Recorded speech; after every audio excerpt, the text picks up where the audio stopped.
네, 오늘 장을 명쾌하게 저격해보는 람 기자의 3시 40분입니다. 네, 안녕하세요. MTN증권부 김혜람 기자입니다. 아침부터 긴장하면서 장 지켜보신 분들 많으시죠? 트럼프 미국 대통령과 김정은 북한 국무위원장, 모든 투자자들의 간담을 어젯밤부터 서늘하게 만들었던 장본인들입니다. 어젯밤 트럼프 미국 대통령은 김정은 북한 국무위원장에게 공개 서한을 보냈습니다. 북미 정상회담 취소를 통보를 했죠. 약 8시간 30분 뒤에 김계관 외무성 제1부상이 위임에 따라 담화문을 발표했습니다. 국내 증시에 미친 영향 오늘 크진 않았습니다. 어제 뉴욕 증시도 보합세로 끝났고 우리 장에서도 외국인 투자자의 이탈은 없었습니다. 원달러 환율도 오히려 소폭 하락하면서 원화 가치는 상승을 했고요. 트럼프 대통령은 공개 서한에서 정중한 표현으로 시작을 했습니다. Dear Mr. Chairman 이라면서 인질 석방에 대한 감사를 전했고요. 또 혹여라도 이 중요한 정상회담에 있어서 마음이 바뀌면 한치의 망설임 없이 전화나 이메일을 달라고 했죠. 핵시설 폐기 행사 이후에 받은 서한에 이 북한이 뒤통수를 맞았다 이렇게 반응할 수도 있었을 텐데 북한은 비난하는 태도를 보이지 않았습니다. 김계관 제1부상의 담화문에는 우리 국무위원장께서도 트럼프 대통령과 만나면 좋은 시작을 뗄 수 있을 것이라면서 그를 위한 준비에 모든 노력을 기울여왔다 이렇게 밝혔습니다. 미국 백악관이 언급한 트럼프 모델의 핵폐기 방식에 대해서도 긍정적인 입장을 밝혔습니다. 트럼프 방식이라고 하는 것이 현명한 방안이 되기를 은근히 기대하기도 했다면서요. 또 최근 회담 재검토 등을 언급하면서 돌변했었던 북한 자신들의 태도에 대해서는 회담을 무산시키려는 의도가 아니었다고 밝혔습니다.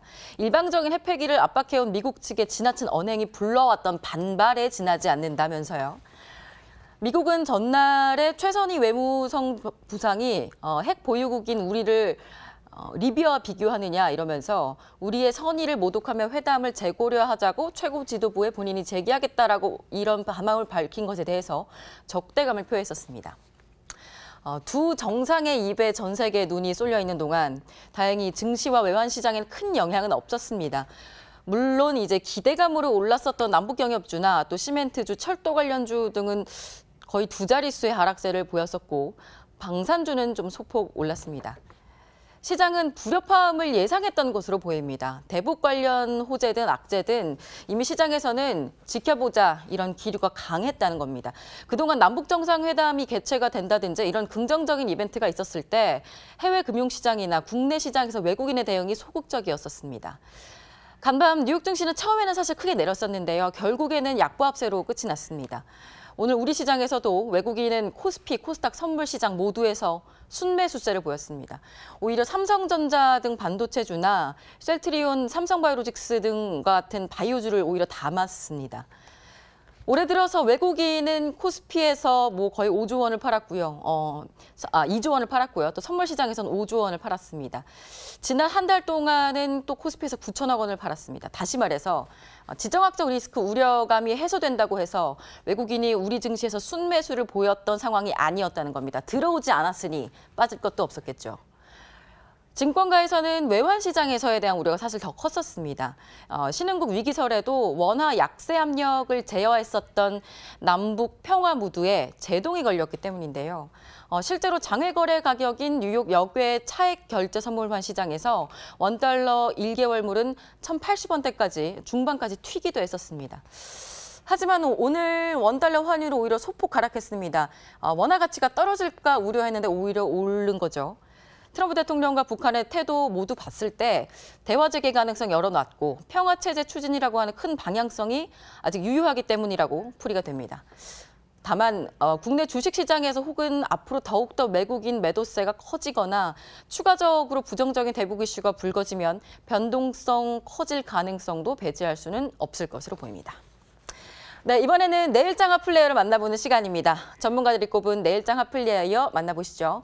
원익 IPS, CJ E&M, 현대건설, 한국알콜, LG전자 이렇게 5종목을 꼽았습니다. 네, 금요일인 오늘은 이재용 에임하이파트너스 대표 연결돼 있습니다. 네, 안녕하세요. 예, 안녕하십니까.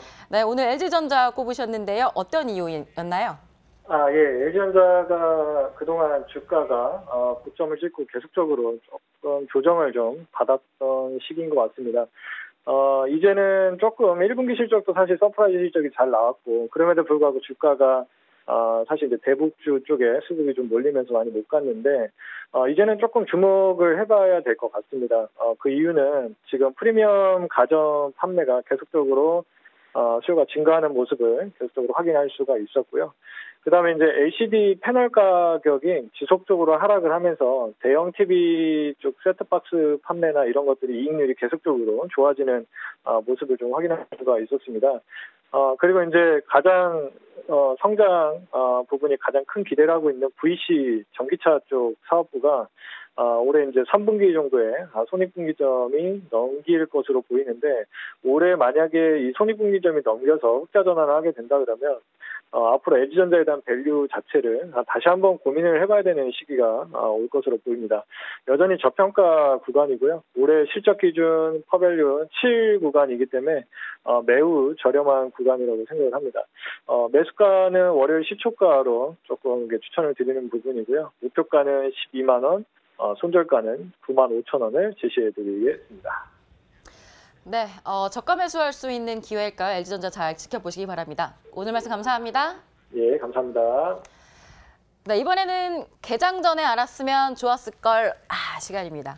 오늘 금요일이니까 다음 주 주요 일정들을 쭉 체크를 해보도록 하겠습니다.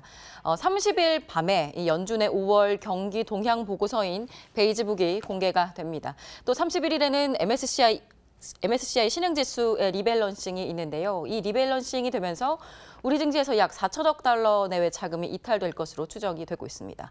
또 6월 1일에는 여러 가지 지표들이 나오는데요. 미국의 5월 비농업 부문 고용 지표가 나오게 됩니다.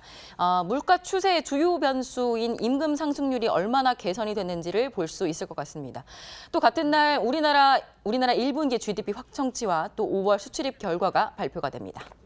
네, 지금까지 람 기자의 속 시원한 3시 40분이었습니다.